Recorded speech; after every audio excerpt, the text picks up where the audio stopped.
Presyo ng mga piling produkto ng agri-fishery sa Iriga City Public Market tumaas ayon sa DA-Bicol.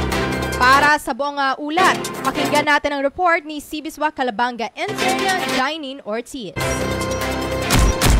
Idineklara ngayong araw ng Department of Agriculture Bicol ang pagtaas ng presyo ng ilang mga produkto ng agri-fishery sa Iriga City Public Market. Ito ay matapos madagdagan ng 10 piso ang presyo ng kada kilo ng karneng baboy na nasa 390 pesos ngayon mula sa dating 380 pesos kada kilo. 10 piso rin ang naidagdag sa presyo ng kamatis na nasa 50 pesos noon at ngayon nasa 60 pesos na kada kilo. 20 pesos naman ang dagdag sa presyo ng galunggong na mula sa 240 pesos noon ay naging 260 pesos na ang kilo ngayon.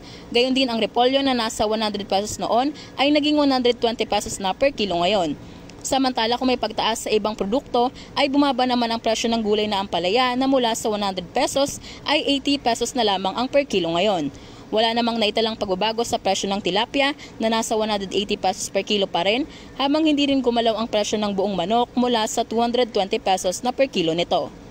Para sa 96.7 Rinconada News FM, ito si Janine Ortiz, nagbabalita ng tapat, naglilingkod ng sapat.